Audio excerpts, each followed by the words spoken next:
Won't speak to the legal issues. I would defer that to council. My understanding is that empty space definition is not in state law.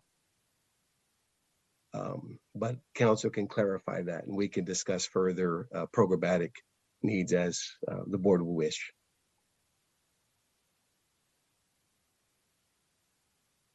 Are empty classrooms defined in state, beyond just empty space, are empty classrooms defined in state law or regulations? Based on my inquiry following the COW discussion for further clarity, my understanding is no, but I'll defer further to council for as appropriate. And I'm really. Good afternoon, Nathan Ryerson, Office of General Counsel. The Prop 39 statute and the regulations do not specifically define empty space. What it defines is 3 different types of space that is to be allocated in a reasonably equivalent manner to charter schools: teaching stations, specialized classroom space, and non-teaching station space. I'm absolutely flabbergasted. It's the first time I've heard anyone ever say that to me. I've been told millions of times when I tried to defend Doris Place's music room that I was referring to before, I was told it's an empty classroom as long as it does. Is that our district policy?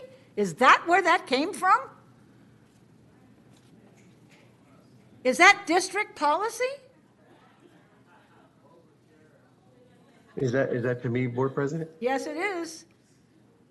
What specifically about the music room? The empty classroom decision, the definition is not in state law, so it means that we have decided that a school, that a room that doesn't have a full-time card registered carrying is an empty classroom. That's our decision? We made that decision? I don't believe that that's a firm policy in terms of, as you've stated it there. There are considerations, as council has said, of those types of rooms. For example, set-asides, the concept of set-aside, that is part of a district nomenclature, and that could be a music room, a lab, etc.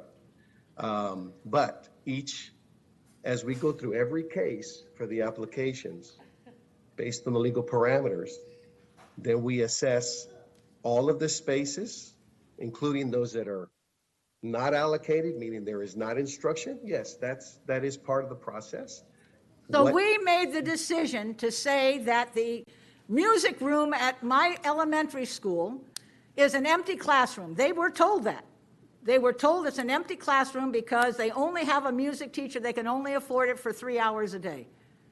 That's not my understanding of the process. If it's a room that is utilized, for example, as you're saying, for supplemental instruction, if it's then it would be, for example, a set-aside.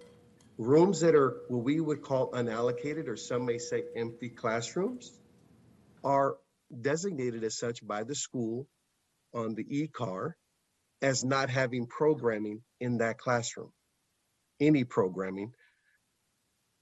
So the music room, the other supplementals. This is a whole horsey of a different color.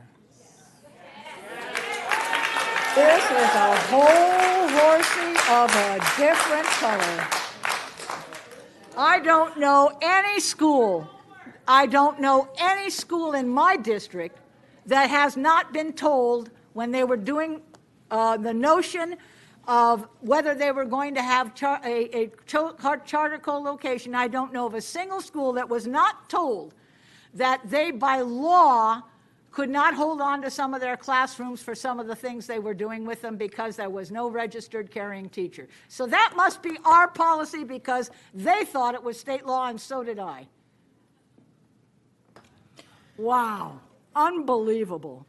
There'll be more resolutions yet. I'll go along with Kelly's on a different day. We will absolutely do this.